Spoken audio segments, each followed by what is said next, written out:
Baik, bismillahirrahmanirrahim. Assalamualaikum warahmatullahi wabarakatuh. Selamat pagi anak-anak hebat, anak-anak pintar, anak-anak cerdas, anak-anak soleh dan soleha. Baiklah, hari ini saya akan membahas soal yang ada di buku penilaian autentik tema 9 halaman 63 yang berjumlah 10 soal dari nomor 31 sampai dengan nomor 39. Ya. Baik, langsung saja dari nomor 31. Saya akan bacakan soalnya, kemudian saya akan kasih tahu jawaban yang tepat atau jawaban yang benar, kemudian saya akan bahas sedikit.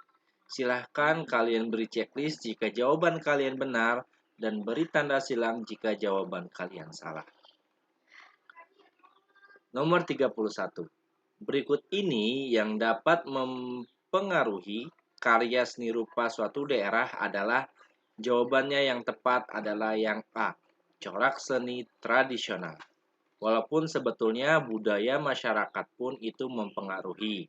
Kemudian adat istiadat masyarakat mempengaruhi, kemudian kebudayaan yang berkembang juga mempengaruhi. Akan tetapi yang paling tepat dan yang paling mempengaruhi adalah corak seni tradisional dari daerah itu sendiri. Nomor 32. Karya seni tekstil seperti kain, batik, kain tenun, dan kain songket merupakan karya seni rupa titik-titik-titik dimensi. Jawaban yang tepat adalah dua dimensi. Bahwa kain batik, kain tenun, dan kain songket mengapa dimasukkan ke dalam karya seni rupa dua dimensi? Dikarenakan kain batik, kain tenun, dan kain songket hanya memiliki dua ukuran dimensional, yaitu panjang dan lebar saja.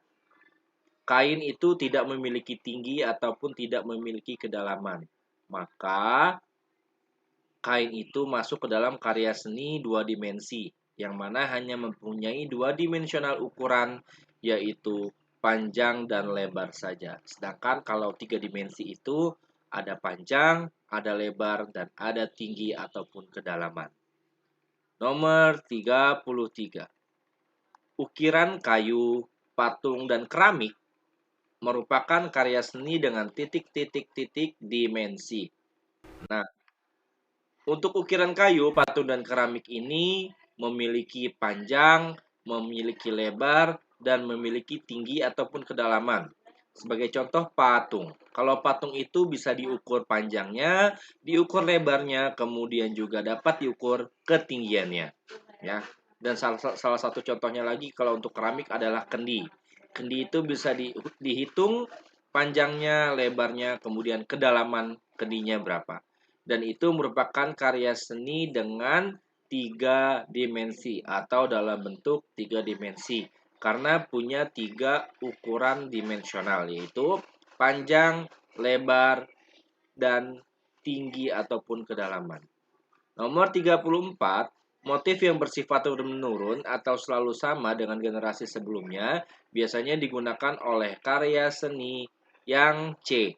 Daerah bercorak tradisional.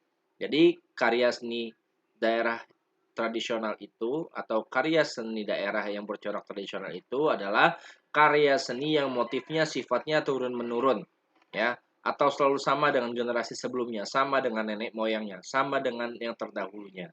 Ya, itu yang disebut sebagai karya seni daerah bercorak tradisional yang turun-menurun. Kemudian nomor 35, gambar di bawah merupakan batik motif awan dari daerah mana? Nah, jawaban yang tepat adalah yang B, dari kota Cirebon atau dari daerah Cirebon, ya.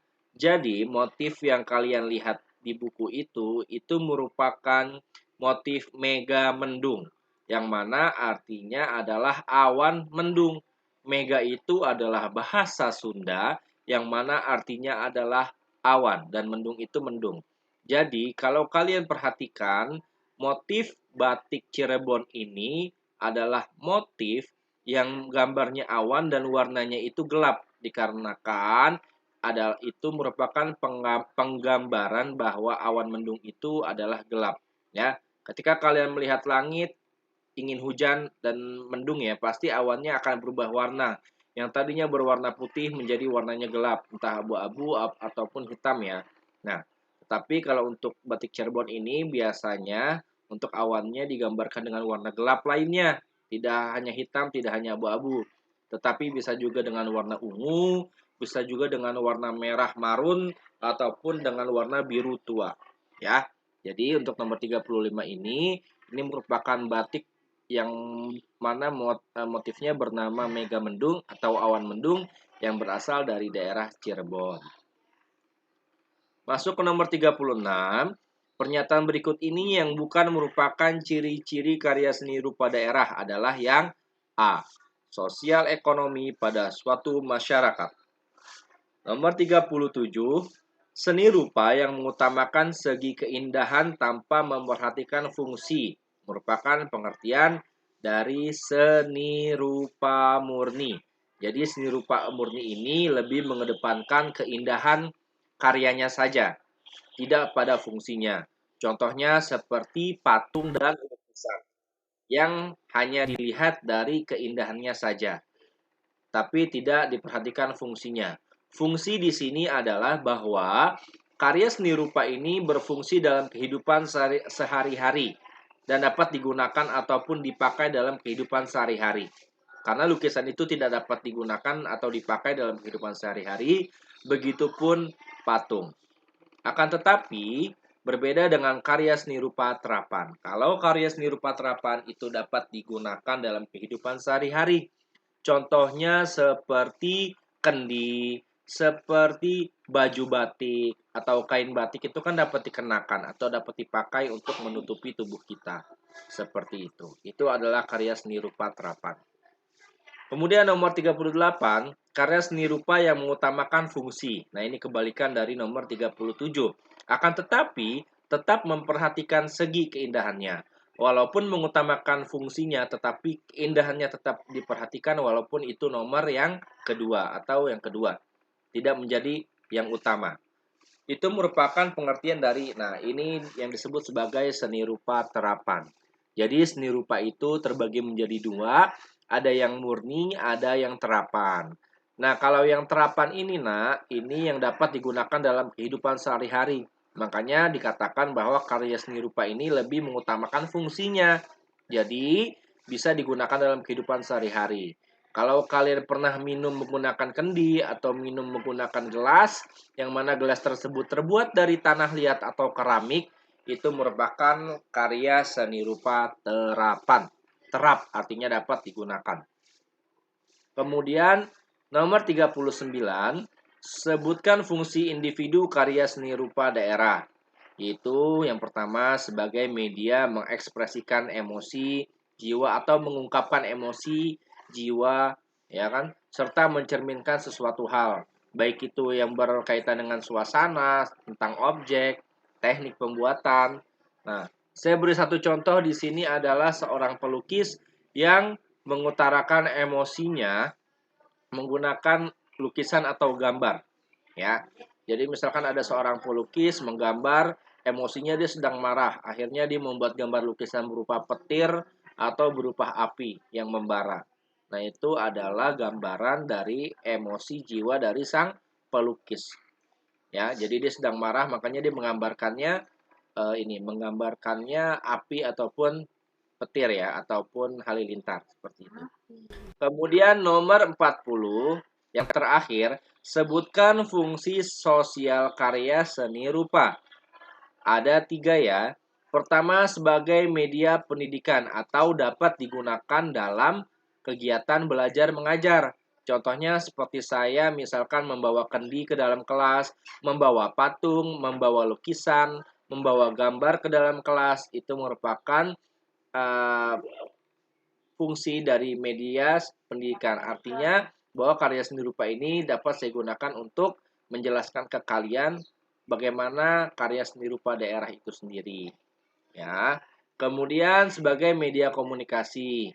Jadi untuk karya seni rupa ini dapat digunakan untuk media komunikasi, untuk menyampaikan pesan, ya.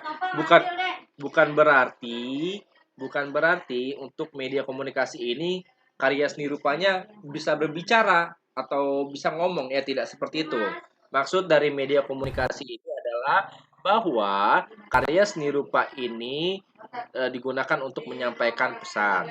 Kemudian nomor 40, media hiburan, yaitu sebagai media yang untuk menyenangkan hati atau membahagiakan. Misalkan ada seseorang anak masuk ke dalam museum yang tadinya dia biasa saja, kemudian setelah masuk museum dia merasa bahagia karena sudah melihat benda-benda unik atau karya seni rupa daerah dari berbagai macam daerah di Indonesia. Nah, itu merupakan sebagai media hiburan. Setelah melihat, mereka akhirnya merasakan kebahagiaan, senang karena sudah melihat beragam karya seni rupa daerah, yang mana karya seni rupa daerah tersebut indah dan bagus semua gitu ya. Itu merupakan fungsi sosial karya seni rupa daerah yang berupa media hiburan. Baik, cukup sekian pembahasan mengenai soal dari tema 9 halaman 63 beserta jawabannya. Kurang lebihnya mohon maaf. Billahi taufik wal hidayah. Wassalamualaikum warahmatullahi wabarakatuh.